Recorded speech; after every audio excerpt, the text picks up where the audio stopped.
Welcome to Ask Me Anything, featuring spiritual medium and psychotherapist Kellee White.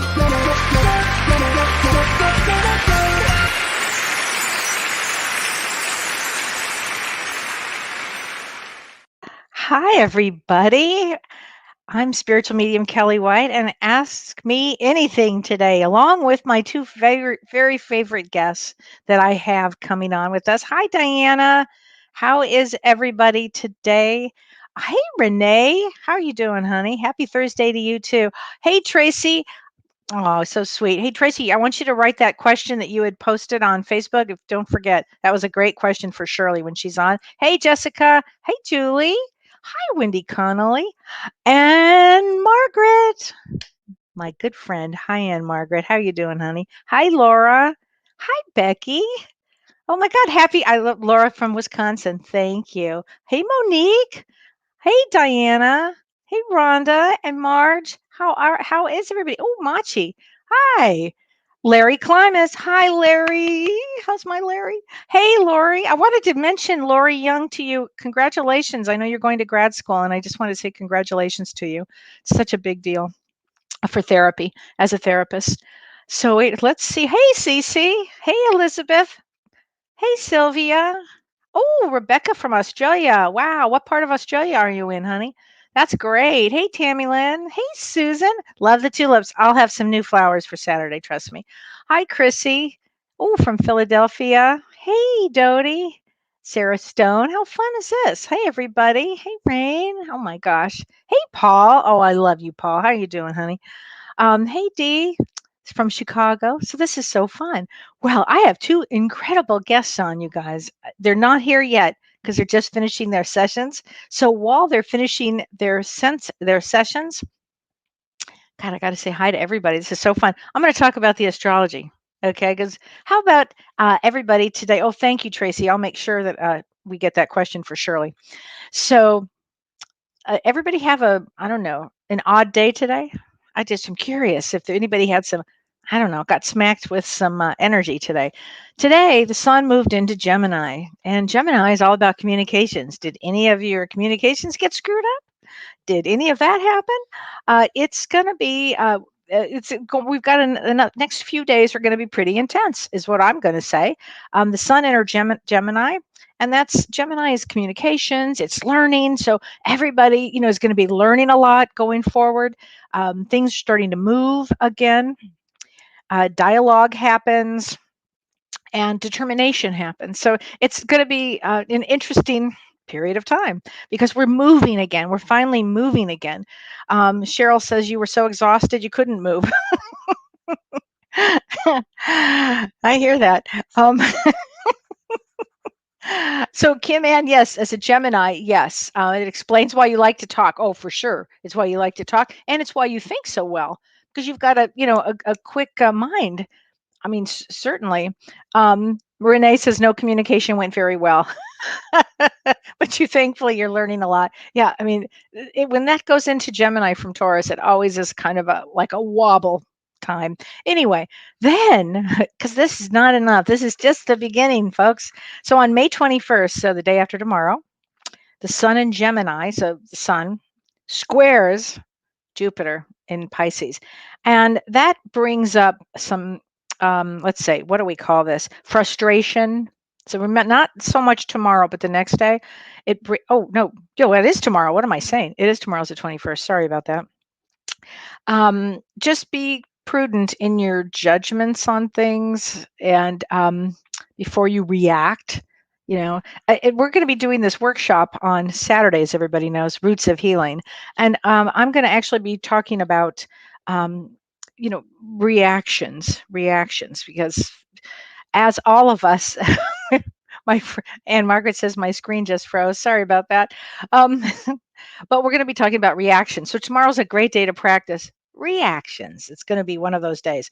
And on May 23rd, Saturn goes into retrograde in Aquarius.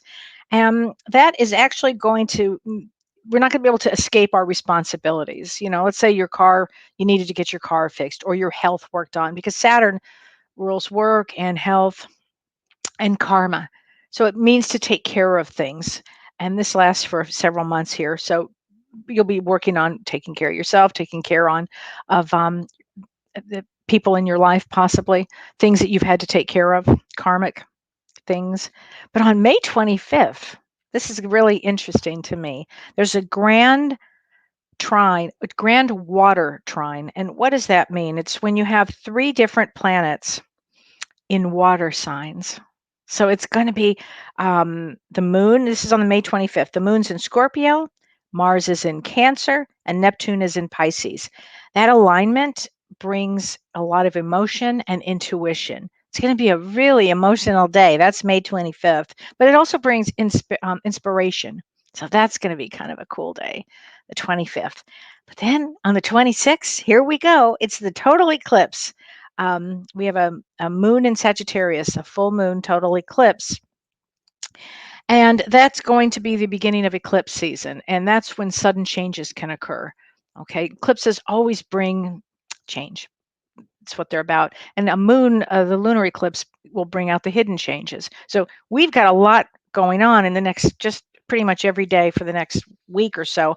And then on May 29th, Mercury goes retrograde in its own sign, which is Gemini, which is where we are now. So when that happens, communications can screw up.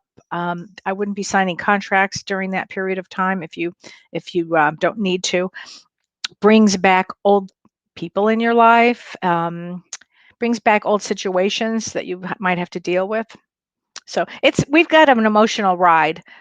Yes, Karen, you're absolutely. Karen King says squares mean that the 2 planets do not get along smoothly. That's correct. It's like squaring off with somebody.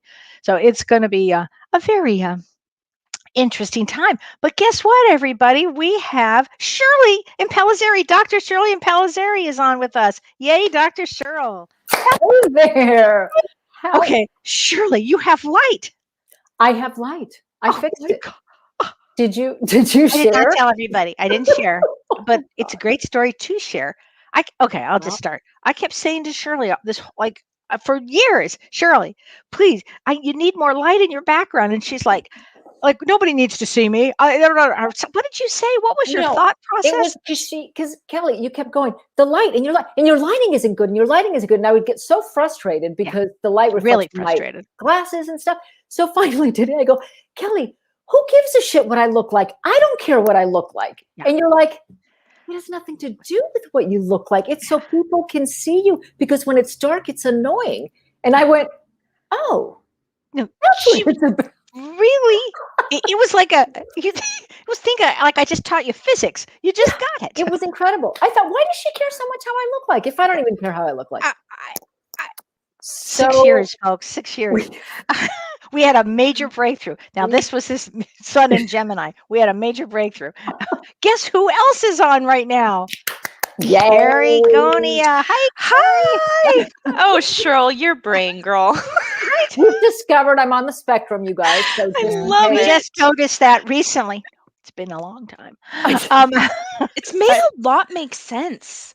Yes. When I get stuck on stuff, I know. Yeah. Me too. I'm loving it. I go to my daughter, I go, hey, Sid, did you know I'm on the spectrum? Because my dad is very much on the spectrum, and it took me a long time to understand what that meant, But yeah, I mean, to me, it's so relieving when you can understand yourself. It's never, in my field, as you know, Kellee, they always talk about, don't label people.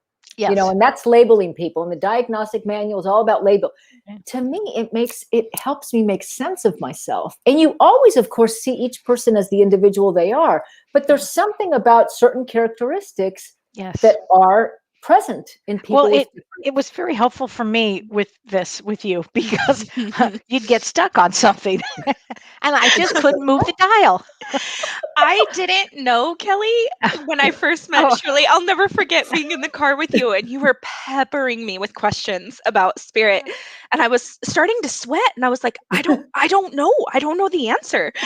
And you finally looked at me and you said, because I was like, what does Kellee say? And you were like, Kellee just is like, stop asking me questions.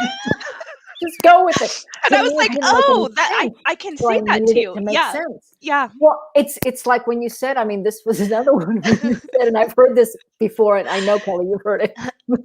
Karie, you go, oh, he just needs to shut his pie hole. And I said, do they say pie hole because you eat pie from there? Oh, yeah, she was I stuck on really pie hole. Right. Why But is what it not cake hole, Karie? Why is it not brownie hole, Karie? who picked pie hole? I mean, it goes together real nicely, but Yeah. that's why I thought for a moment when I used to hear it as a kid, is that what they mean? And I was too embarrassed to ask. But now that I don't give a shit, Oh my God, I love you so much. Well, Oh, hi, people, it's Karie. relieving Hi. to know who you are and why you are the way you are. There's always a valid reason for it. It's not because you're weird or there's something wrong with you. There's always a valid reason. And that's what part of what we're going to teach on Saturday, isn't it? Well, let's talk about that. That's going to be so fun on Saturday. Well, I wonder figure what out else will enlightenment will come that day. Who knows?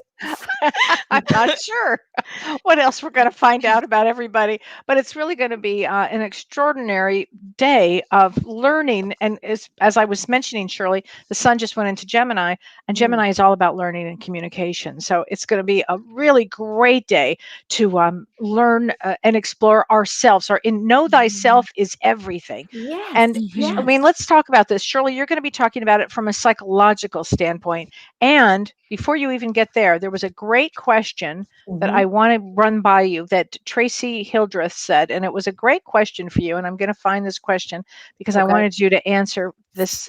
Hold on a minute. Where did it go? Tracy, I know you had it here. Oh, here it is. So I blush when someone alludes that I have done something wrong. I turn red. I honestly can answer that I have not, but my body reacts like I did. Is this an FCT applicable or trauma based? I need to stop doing this as people always assume the worst. I figure one of the three amazing women may know a tool I can try. Thank you. Thanks, Tracy. So when someone alludes that you've done something wrong, were you blamed a lot as a kid for doing stuff? Because it could be that then there's this overwhelming response. To me, when we blush, I mean, I think it's partly genetic too, but it's when the nervous system gets flooded.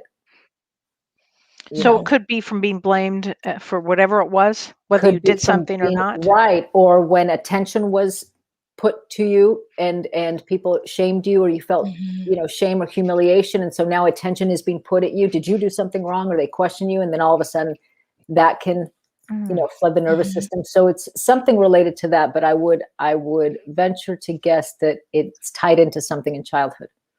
Oh, great. That's a great answer. Karie, what do you think? Yeah, I agree. I was going to say something similar, especially again, if you're 30s and up. I mean, most of our parents had that program of shame is love. I see that a lot. There's a hardcore program in family systems within those generations of shame is love. And can I just shout out to Tracy? She has the best questions week after week after week. I love seeing her little avatar pop up. She has such thoughtful questions. Great. Yeah. She's terrific. Yeah. I think she's going to be joining us on Saturday. So that's going to be a lot of fun. Right.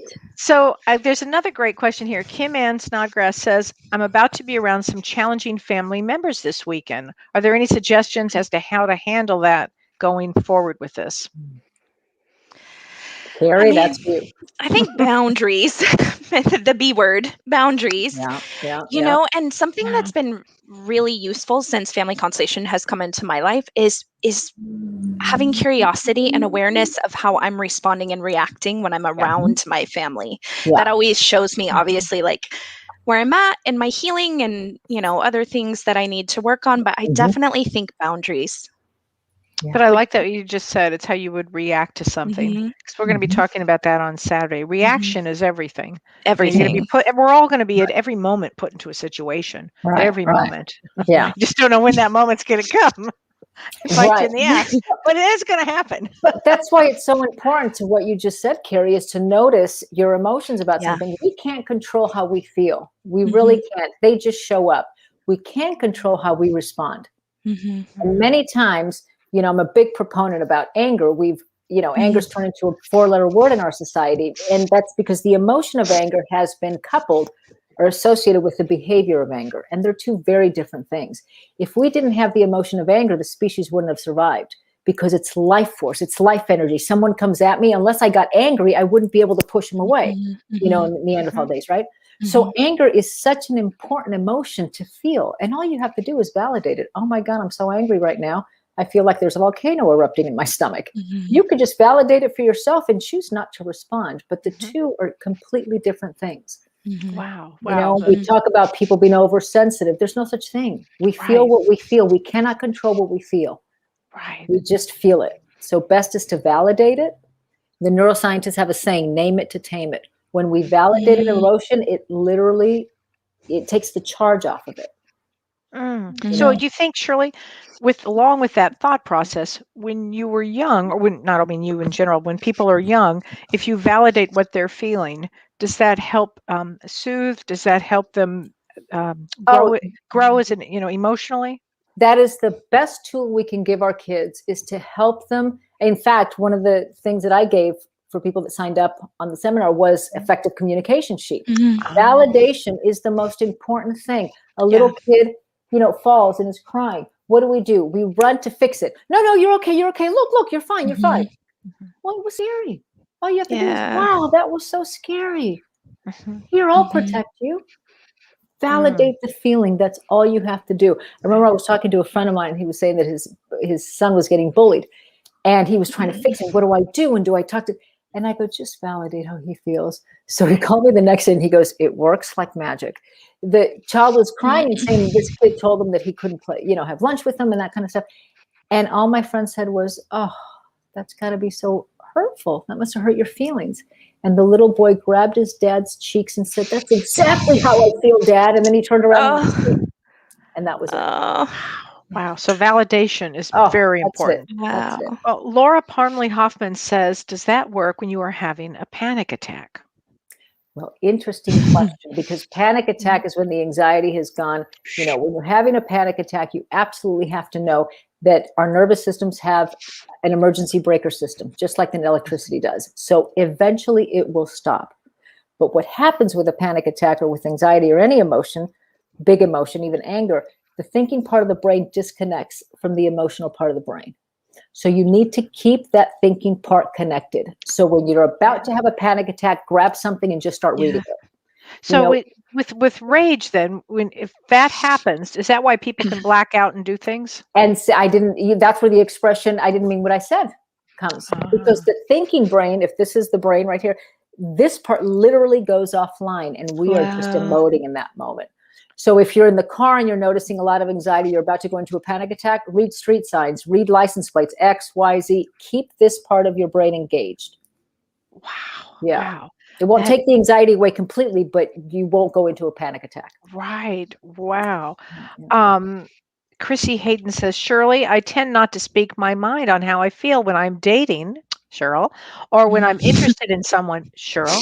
Growing up, we could not express how we felt. And when I did express how I feel to men, I would get a negative response. How can I change this? Shirley, how can I change? That's the name of her book, by the way. Her book is phenomenal. I've been telling everyone. It's out of print now because I've taken it back, the rights back. I want to update it and change the title. I love the title. I love the title too. 2 against 1, Cheryl. I know. I get stuck on something and I can't let it go. I know. Well, it depends on how you're saying what you're saying. So many times what people do is they wait too long. And then when they say something, it comes out with a little bit of an edge. And that edge is going to put the other person, the recipient's nervous system, into the defensive mode. So I would be very careful in how you're saying it and not wait too long when you want to say something, because otherwise you won't be able to help the edge because you're already upset. It's an interesting thing that you just said. Some people say, wait on it, think about it for a period of time before you say something. And in your case, you're really saying probably think and say something. Well, yeah. I mean, there's a difference between a reaction, which may come off like you don't want it, Yeah. and waiting until your emotions have calmed down a little bit so you can actually say something like a communication instead of a reaction. Right, However, don't wait too long where you just kind of rationalize it for yourself. Well, it wasn't that big of a deal. They didn't really mean it, so I'm not going to say anything. And then you skip over it. That's what I mean. Don't skip over it. Right. Let me answer this. Elizabeth Glomsky says, hi, Elizabeth. She said, last week I asked you why I felt so disconnected from my family. You told me I am a starseed. It's true. It's true. I should explain what a starseed is to everybody. Can you recommend books? Yes, for me to learn about this. Yes. I was shocked at how much sense it made. I bought my ticket for Saturday the next day. Oh, great. Yay. I'm so happy. There's a great book for this. Oh, golly. Let me find it. Oh, naturally, now I can't find it. Where is it? Oh, nope, I don't have it. Oh, wait a minute. Hold on a second. So sorry. Nope, I don't have it. I don't have it on me. I'm so sorry, everybody, but I have it. I'll put it in the comments. Golly, how do I Might not that be have one this of the book? ones, Kel? Oh, Might that be here it one of the is. ones that you let me borrow? Nope, I got it. I have more books. I have a library here, and what you can only see is like a part of the library. And I then love James books. just Me sent too. me, James mailed me 25 pounds of his books. 25 pounds Oh, of wow. books. I know, and they just arrived yesterday. Oh, I love that. And they're all his favorites. So this is a great book. It's called Souls on Earth. This is a great book for intergalactic. If you feel that you're disconnected from your family, that you are Oh. not from around here, it's by Dr. Linda Backman, Backman, and it's exploring interplanetary past lives. And she worked with, until he passed away, Michael Newton. So, and his work is pretty profound with intergalactic and on past lives. So, once you kind of get to that realization that something is off, I'm just not from here, and you really start paying attention to that, it's going to make a lot of sense. As you said, Shirley, name it to tame it. You know, I work with a lot of people that are just not from here. Oh my gosh. Oh, I'll never forget the day you told me that, Kel. It made so much sense to Oh, me. I said it to Shirley. Yeah. Yeah. I had a constellation yesterday, and I was like, "Where are you from?" And she's like, "Wisconsin." And I was like, "No, I'm sorry. I mean, like, where are you from?" Okay. And I'll say to people in Wisconsin, well, you know, I don't mean Wisconsin, right? Yeah. You know, Yeah. That's how Kelly said it to me. She goes, Yeah. "You know, girl, you're not from here, and I don't mean LA." Yeah, and I don't mean LA. And I think I said it in a nice way. But Oh, you did. as soon as I Yeah. recognize somebody that Yeah. just thinks differently, it has trouble here in this dimension. You know, in fact, Karie, I'm curious, when you do a family constellation, do you, and you know the person is not from around here. Now, I know all starseeds are originally from somewhere else, but how do you do that? Does it ever come up in a family constellation? Honestly, not really. I feel like I have a handful of people that are really at that level and like at that consciousness level and aware Okay. of that. Yeah. But I have a tendency to attract people that are really working on their 3D human trauma. And by the way, No. that's a great thing. Yeah. Yeah. Please, Oh, everybody, necessary. get unstuck. Yeah. Which is really our point in doing the webinar on Saturday. I mean, our point is to help move people so they can actually live the life that they are meant to live here instead of getting stuck in whatever traumas or whatever family dramas or whatever they've heard about themselves that they couldn't quite move forward. That's what our goal is on Monday or Saturday. Is that about right, girls? Yeah. Yeah, I'm so excited. absolutely. I woke up so excited. I was on a show this morning in the Oh, UK. tell us about that. Oh, it's funny. I've been strangely emotional all day because it was really early this morning, and it was on trauma and addiction. And I got off the call of like, God, there's so much pain in family systems, but there's so much beauty too. Like I felt really inspired, but I felt, I've been really emotional all day about it.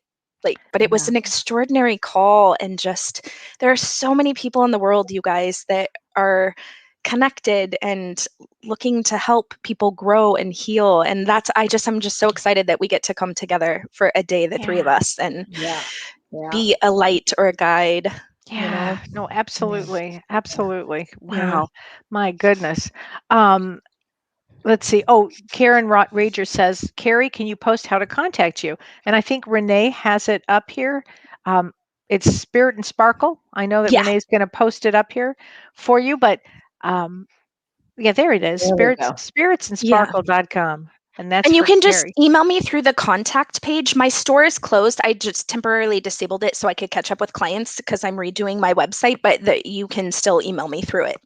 Oh, wow. Yeah. Okay, great. So, hey, Catherine Dow says, hey, Kat, how are you doing, Oh, honey? I love Kat. her.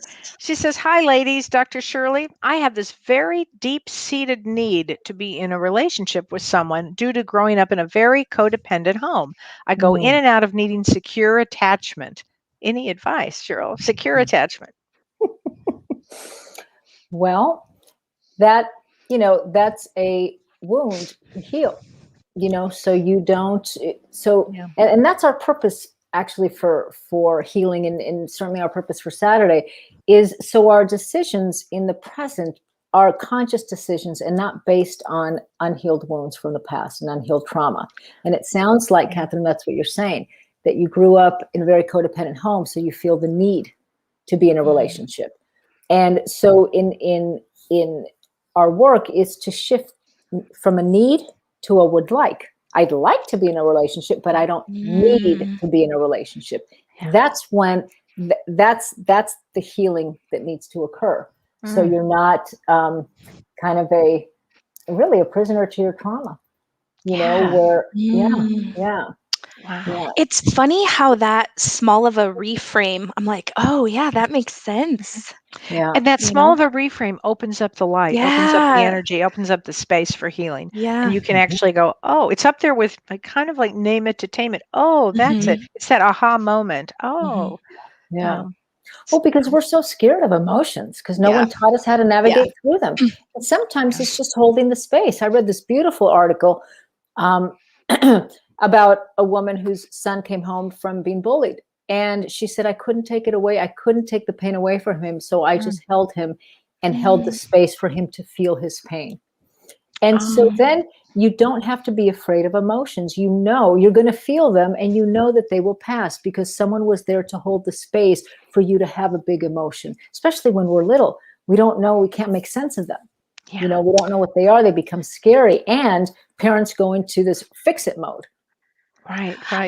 I got asked that this morning about just with addiction and trauma and family systems. And the question was something to the effect of, well, can't you just have self-acceptance and then like sit with yourself and just accept yourself and then the trauma goes away? And I was trying to explain that I think it's a yes. And I sure as hell couldn't do that at 20, 25 because nobody taught me how to regulate my emotions. Exactly. So when I got overwhelmed, I was like, okay, well, I'm just going to go run 5 miles because I don't know what to do with this, So it's, I think I love that lady was able to just hold him. Yes. And then the emotions pass, and they talked about it, and there was healing and repair, but he had to feel his emotions. We try to shut him down. That's kind of how we were taught to be, and how our society. Well, also, some people, as soon as they're born, they have a borderline parent. And if that happens, you're like immediately the emotion is going to be shut down. Well, there's no room because it wouldn't be safe. With a narcissist or a borderline, there's no room. And also sometimes you have borderline is the rage component, or a parent that reacts in an angry way. So now we associate anger with the reaction of anger, and then anger becomes too scary of an emotion to feel. I'm not going to tap into that, and so then we try to push it down and ignore it, but it's still there. And that's the issue with emotions. Absolutely. Energy. It's the energy. They're energy. They don't just disappear because we decide to not pay attention to them. No, what happens is you run to the next relationship, or you run to the next whatever, the drug, the alcohol, the something, to keep it down. Oh, they're there. Well, addictions are all about that. It's about suppressing something that's too difficult to feel. And not feeling, it's the crux of transgenerational trauma, multi-generational trauma, not feeling, not witnessing, not walking through that pain is what keeps it being passed down and passed down. Right. Exactly. Wow. Yeah. How interesting. Because it's too hard to feel, especially if you don't have the tools. Yeah. It's too scary. Wow. Cheryl Udall says, funny, I grew up in a codependent family and I went the opposite way. I avoid relationships, Cheryl. I think her name is Cheryl Shirley. Too many disappointments. If I can't pick right, I won't pick a relationship at all. Yeah. Well, and that's, again, it's still a reaction from a trauma, and so the interesting thing, if I can't pick right, which is great. So you'd rather not be in a relationship than be in a dysfunctional or, an abusive relationship, which is wonderful. Right. But then I would, if there's a pattern of picking the wrong person, then I would be curious about that, about the pattern and what wound is unhealed yet that causes this pattern to continue to show up. And that curiosity piece, again, opens the door. Oh, yeah. one of my teachers once told me, curiosity is the antidote to judgment. And it's so true. When we can be So curious true. about what's going on, the judgment is gone. Yeah. I can criticize myself and go, why the fuck am I stuck on stuff? Why do I get stuck? What? And that's critical and judgmental. But if I go, oh, I'm curious, why do I get stuck on stuff? You can ask me, and I'll just tell you. The way to be. Do you love that I was like, what does Kellee say? Yeah. Oh yeah, that was very funny. What does Kellee say about all these questions? It just makes no sense in my head. I remember that one time that you saw my client as they were leaving, and you saw the person who was next to them. Me, and you're talking about? That person, yeah. I said, hey, I don't want to get into details, but hey, did that person lose so-and-so? And I went, yeah, how do you know? Because I saw him walk out with her. How do you see him? Like Casper the Ghost? Do you see him like you see me? Oh, yeah. You know what I mean? That was the whole thing. And I'm like, my left brain went crazy. It really did. That was a big moment. I remember that. Man. So here's another great question. Anne Margaret asked this. Hi, Anne Margaret. Hi, Dr. Shirley. Can you talk about how my being bullied as a child between 6 and 14 affected me because I was afraid to tell my family? I have no idea why I didn't tell my parents that I had an attempted sexual abuse and picked on by a big kid in the neighborhood. Oh, that's awful. Well, it causes you to, it could be, and this is again, when we talk about family, we're theorizing just based on the facts of what you've said. And it's not about blame. Please understand that it's not about blame. It's about understanding. Maybe you were too afraid to tell your family because they hadn't created a safe space for you to be able, maybe you thought you would get in trouble, but it affects you because it affects, your ability to trust people. It can affect your ability to put yourself out there, because what if because it feels so bad. The emotional pain is so, I have people who are dealing with it as adults who, when it happened as kids, you questions people, why do they want to be friends with me? I mean, it causes you to question a lot of things, and for the most part, not put yourself out there. Right. And then Karie, from a family systems standpoint, or from a family constellation, if I know both of her parents were Irish, is there a big Irish family constellation energy? I guess it's a question. I mean, I guess it would be with all groups of people, but yeah, I mean, in terms of being bullied, I've seen that pattern kind of regenerate, if you will, if there's like neglect in the previous generation. So again, times of depression, times of war, all of that, there is a lot of abandonment and subsequent rejection. I always tell people, look for the ages. It's rare for me to see if you went through something from 6 to 14, either mom or dad, depending on how many siblings you have, there's some trauma that is stuck at 6 to 14. I've seen thousands and thousands of people, and I've never come across a client who had like an isolated incident. And again, theorizing family systems, but I definitely see that there's some pattern that is stuck from previous generations. And it could be safety comes up a lot in these types of situations, feeling safe to be seen, safe to take up space, safe to be heard. So, but in my work, it always goes back to like the neglect, abandonment, attachment piece. And during our webinar, you're going to talk about attachment styles, right, Shirley? Oh yeah, absolutely. So excited. Which is going to be great. So you're going to talk about the different that's styles. The foundation. Yeah, that sets the foundation. Every mammal attaches, and it's in the quality of how we attach based on how attuned our caregivers were. And again, not to blame, but to understand that the seeds, of self-esteem, am I lovable? Am I worthy? Am I deserving? Is planted. The seeds of, can I trust others to be there for me? Is planted. And does the world feel like a safe place or not safe? I mean, those are three big, huge seeds that get planted. And that's just initially. That's right from the get-go. The first, you can see videos on YouTube, in the study that they did, the first 18 months, the baby already shows who the primary attachment figure is. Yeah. Wow. And the study showed that they found out that it was about feeling safe, not about food, because they used to do these studies, way back when, where a nurse would feed the baby.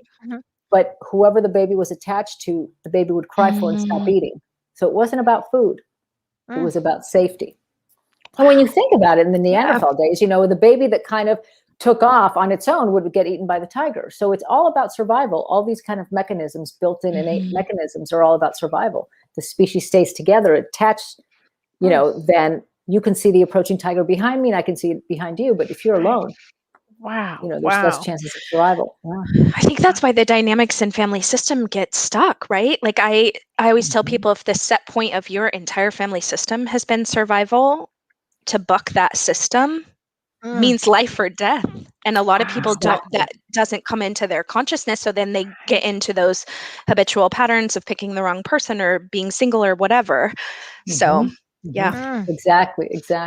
Wow. Yeah. I mean, another way to answer that question is the effects of bullying. It causes you to not feel safe enough to get close to people. Yeah. Because what if, bullying just hurts so much. It hurts to the point of who you are as a human being, because they're ridiculing you. They're making fun of you. So it's incredible emotional pain. Yeah. And emotional pain stimulates this. I'm sorry, Karie. What were you gonna say? No, I was just going to say, I've seen the effects from a constellation perspective too, where it takes away their ability to trust themselves. Exactly. And that's that part's tricky to try and heal. I'm glad that you said that, because that's absolutely true, because I can't protect myself, because you couldn't. So that energy of the fight or flight gets stuck because you couldn't protect yourself, because maybe it was going to be worse. And so that energy gets stuck. And from a spiritual standpoint, we may have chosen to learn to trust and trust ourselves in this lifetime. So we may have been put into a pattern of this. Yeah. It's very interesting. So Cheryl Udall says, my mother was diagnosed with borderline personality disorder. I'm so sorry, honey. Everything you are saying makes sense. I just can't figure out how to heal the trauma. Thank you so much, ladies. I'm learning a lot for sure. Well, therapy. I mean, that's one of the worst. To have a borderline parent, particularly mom, is one of the most tragic, circumstances. Cheryl, I don't know. Let me see. I have it back here. I was going to say, Shirley, I was thinking that too. The best book. Did you have it? I also have a new one for you, Cheryl. Well, this one I picked up. Okay. How scary is that? I know. They changed the cover. I know. It was so scary they changed the cover. They changed the cover. I pick up books that I like about different subjects, and then I buy them and I give them out to my clients. This one, it's a very simply written book, but if your mom was borderline, you will be able to relate to this very much. And her face, it's that kind of, I'm a victim, contorted, but I'm doing it. It's just the facial expression on this is just right on for a borderline. Scary. But I would say go to therapy, but a therapist is trained in somatic, because the trauma and the stuck fight or flight is stuck in your body. Yeah. And so it's an important, we can talk about it until you're blue in the face, but that's not going to heal the trauma. That doesn't get underneath. And it doesn't mean, if you have a borderline mother, that you would become borderline. It doesn't mean that. You could have traits. You might have learned to survive that way, but it does not mean that you're borderline. So I always want to make that clear to people. Exactly. And you asking, oh my God, does that mean I'm a borderline alone? Lets you know you're not a borderline, because they have no clue. I have a lot of that in my practice. I see, and they'll say to me, do you think I am? And I'll be like, do I have a stomach ache? Because you can always I get a stomach ache if I get around one. And I'm like, no stomach ache. You're not. It's my checkpoint, Let's see. Do you see, Karie, in family systems, when you're doing one of your sessions with people, can you pick up if the parent, mother or father, has a personality disorder? I'm like you. My body responds really almost violently. Like, it's crazy. My stomach gets really crazy. I can typically figure out like where it originated, which is really interesting. And so Kim Ann asks a great question here. She says, when you say borderline, what does that mean? Borderline what? So who wants to take that? I mean, Shirley is the borderline whisperer. Oh, well, no, Kellee is. I'm the borderline whisperer. Are you? Yeah. Shirley's a better explainer, and I'm a better whisperer with it. Oh my God, I love it. It means that I can wrangle a snake pretty well. Yeah. Yeah. Kelly's a great snake wrangler. I mean, It's the unbelievable. best. The best. Well, it's like being Jane Goodall when you've lived amongst them. You really get to You feel can their call me energy and their Jane, nature. Shirley. It's true. Yeah. It's true. You can call me Jane. Yeah. But let's explain what borderline Well, personality so disorder is. Borderline it's a personality disorder, so it's different than like depression, anxiety, bipolar. That's a disorder of your state of mind. A personality disorder is a disorder of your personality, of who you are.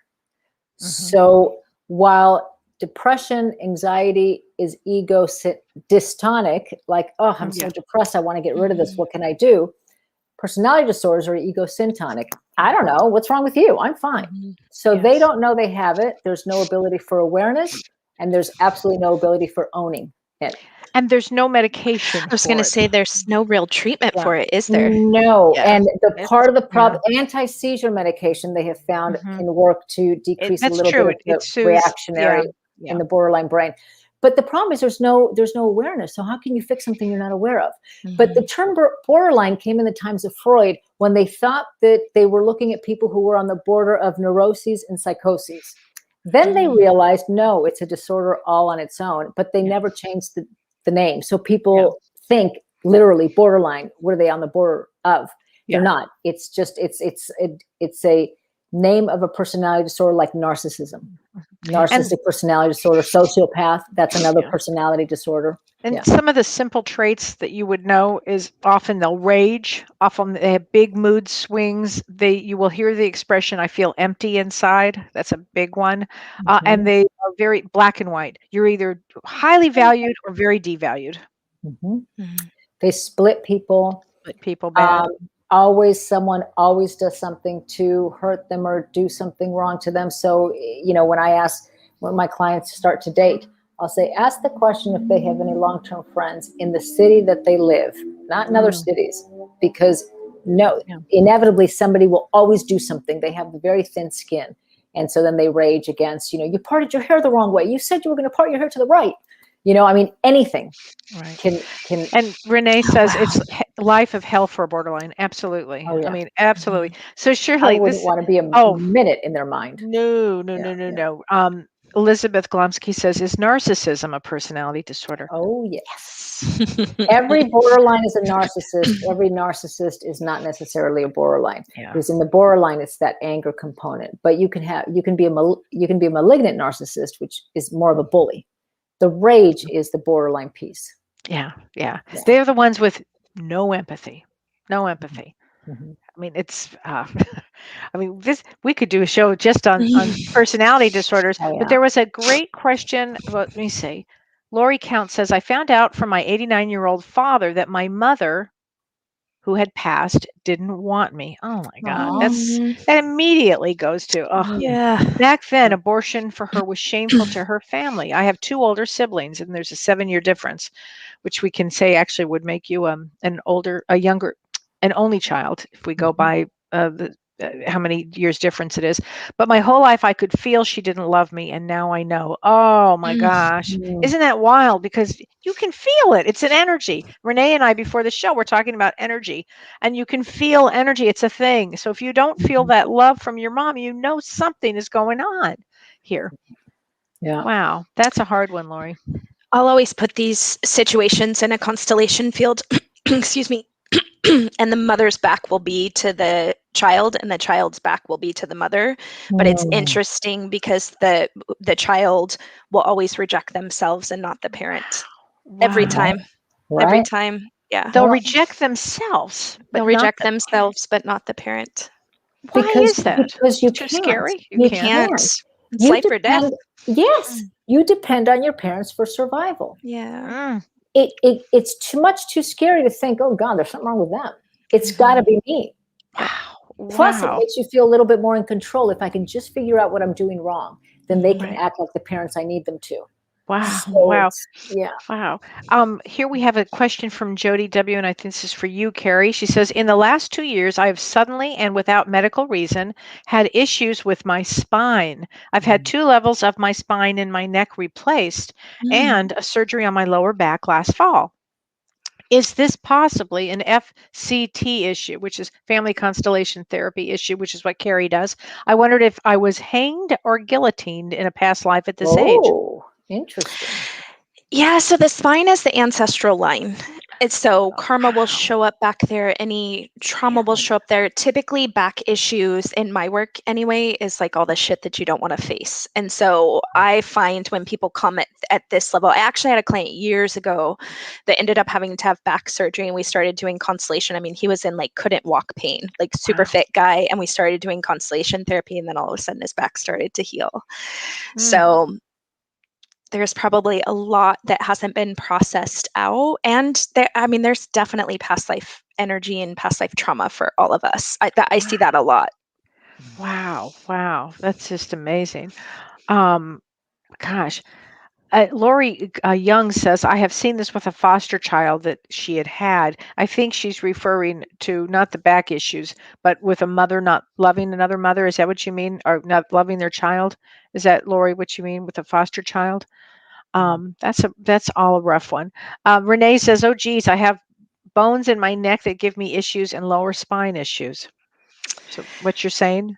Yeah. And so neck is typically around being burdened and like carrying the emotional trauma of those who came before. Low back is always like early development, childhood stuff, safety, security, stability, home. Wow.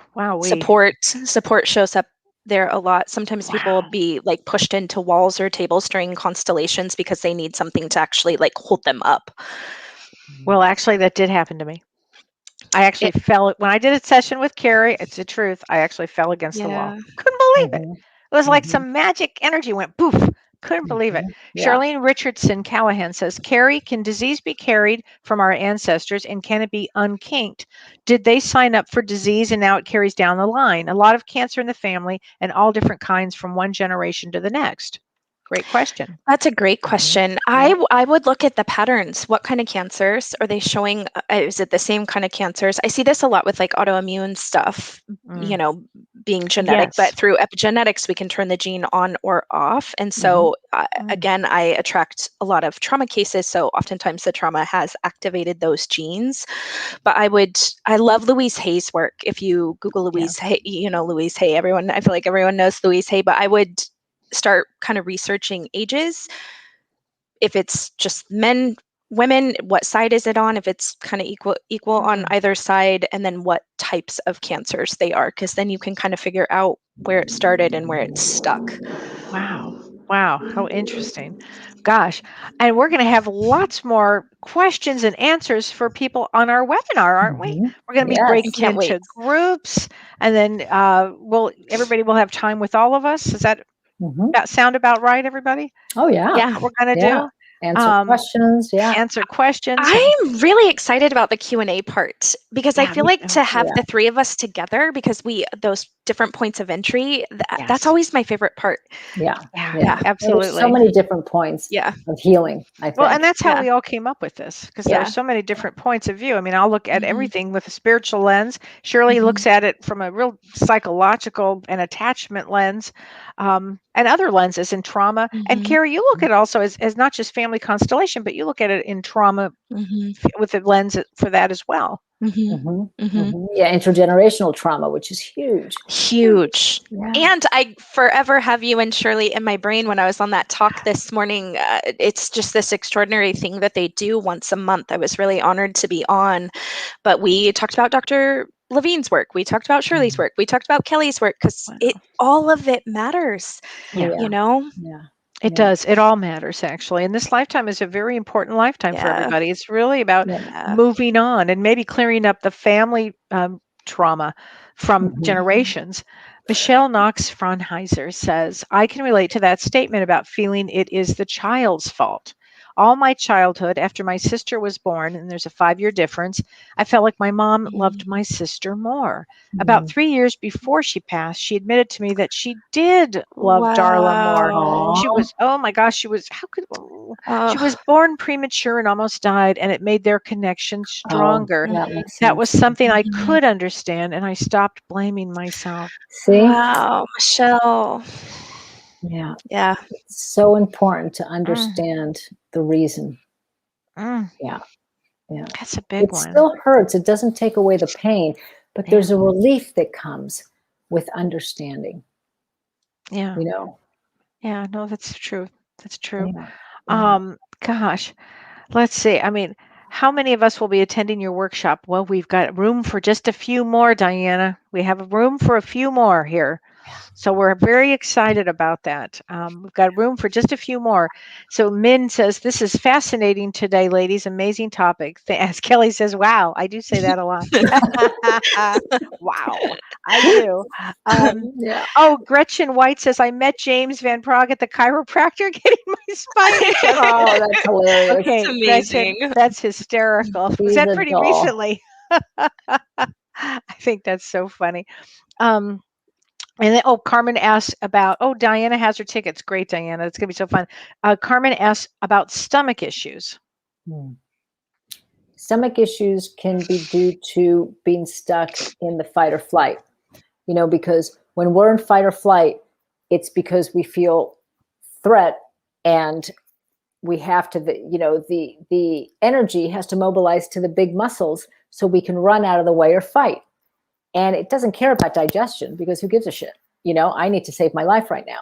So when we get stuck in that fight or flight mode, then digestion starts to not work well, especially if it's been years and years and years, because the parasympathetic nervous system, which is the nervous system that's about calming and relaxing, that has to be on. You have to feel safe enough for digestion and that stuff to be able to happen well. But when we're stuck in fight or flight, it's the sympathetic nervous system that's stuck on. And so then you see a lot of people with, gastrointestinal issues, IBS. And from a spiritual standpoint, it's the third chakra, which is the power chakra. So did somebody take the power? Yeah. Why are you stuck in fight or flight or freeze? Yeah. From an ancestral perspective, they call that area the ancestral belt. So trauma that hasn't been processed out will get stuck in that area. And so it's fertility issues. Yeah. Wow. Gastro issues, digestive issues, gaining weight in that area. Wow. Yeah. Wow. Isn't it interesting? Yeah. Rubber Tree says, I have a birthday defect in my back. I'm not sure what that means, but could this be birth defect? I think a birth defect. I'm not sure. Could this be ancestral trauma? Yeah, it's funny. I feel like it could be past life trauma too. I see that a lot in constellation therapy. Yeah. Yeah. Do you think that when people are born with some sort of birthmark, that is? I've always heard that was a past life something. I've always heard that too. Yeah, my sister has a birthmark. And I always felt that as a little kid of like, you came in with this, like this came from somewhere. Right. Yeah. My brother has one too, and I always said, "You got that because somebody stabbed you, buddy." Yeah. I always think that. Okay, so Elizabeth says, "What about issues with IBS, irritable bowel syndrome?" Yeah, that's the same thing. So when the sympathetic nervous system gets on when we're active, when it's excitement, when it's anger, when it's fight or flight to defend ourselves. Right. So all the energy again goes to the big muscles, and then. Natural regulation is that then we regulate ourselves and we go into a calm state. And that's when digestion happens and we can rest and we can relax and we can calm. When that gets disrupted because of too much trauma or feeling unsafe as a kid, because there was no one there to kind of help you navigate, through emotions or that kind of stuff, then your body kind of gets stuck on fight or flight. And so too much of that, then you're not digesting well because there's no opportunity to, because you're, the rest and digest part of your nervous system doesn't get turned on as often. And so many years of that will lead to. Right. Yeah. So Anne Margaret says, should we prep in any way for your class? She has our mail. So if you sign up right now, you do get 3 extra handouts from one from me, one from Shirley, and one from Karie. And it's got a lot of really good information in it in this special little handout. But is there anything that they need to do to prep for our class? I don't think so. Just be there, be yourself. Come up with an open mind. Yeah, that's what I was thinking. I would come with some intentions, or something that you are kind of holding space for yourself or for others that you would like to either learn or heal, or a tool. I'm going to be doing a constellation, a group constellation at the end. You'll need some paper and a pen. I know it's going to be so exciting. It's going to be rad to see that many people kind of wobbling around in their living rooms. But so I paper think, meaning just just copy paper or lined paper. I wouldn't stand on anything small. You can, it won't screw it up if you don't do it, but it's just uncomfortable for your feet. So printer paper, regular college lined or wide ruled lined paper, and a pen. Okay. Yeah. Wow. Okay. And then get some coffee or tea ready, and we're going to go off to the races. Jana Marie Peterson says, I had 2 ectopic pregnancies when I was young. I'm now having issues with my pelvic area. Is this related? I mean, it absolutely could be. And in my work, I would look for stillborns in your, specifically like grandparents' generation, miscarriage in your mother's generation. Typically, they show up before you. But that area, I would definitely look for missing babies in the family system. Wow. So nothing is lost. Everything's in a family system. Yeah. Oh, yeah. I bet. Right. I was going to make a smart ass comment. I was like, I think we wish that some stuff could be lost, but I mean, not everything is accounted for. Everything. I mean, that's everything. Spiritually, everything is accounted for. Everything is accounted for spiritually. Sarah, before you go into that, for the other person that had the pelvic, I would also maybe do some somatic work around the pelvic. Yeah. There could be some stuck energy there of, and Shirley, I'm curious, during our webinar, will you be doing any somatic, will you do a somatic exercise for people? Yeah, I will. Absolutely. I think that'd be a great thing to do. Yeah, because the body has all the information and all the trauma, and it can speak louder. And sometimes it does when we're not paying attention. A lot of times diabetes has been tied to many times unresolved trauma. Certainly, gastrointestinal issues, immune disorders. And so the body will speak louder. And with the pelvis, I don't think it's a coincidence that the ectopic pregnancies and then issues with the pelvic, maybe the pelvic is trying to, protect something. We see with people with a lot of trauma and shocks to the heart, where all of a sudden their posture is their shoulders are hunched forward. Well, that's the body trying to protect the heart. Oh, wow. Yeah. Wow. Gosh. Okay, this was going to be our last question here. Sarah Stone says, I had digestion issues for years, and that makes sense because my dad tried to kill our family. Oh my goodness. He then was taken to a mental health facility for help. Oh my God. No wonder. Oh, honey. Can you imagine? I mean, that's, literally life or death. So you're like this. How can you not be like this? I know. Oh my goodness. Wow. I've had 2 clients like that. I know personally that have had that situation. That's a tough one. Lisa Phillips says, I'm not available Saturday. Will you have this again? At some point, Lisa, we will. At some point, we're hoping to do that. So we have other things planned as well. Yeah. So, gosh, girls, I mean, I can't wait to everybody. This was so fun. So fun. It flies by. The hour flies by. Right? It goes so fast. Like a little preview to Saturday. I know. So fun. Yes. We're going to have so much fun on Saturday. So if you can join us, it's 9 a.m. Pacific time, 10 a.m. Mountain time, 11 a.m. my time in Central, and noon in the East Coast. Had to get that out. And join us for Roots of Healing.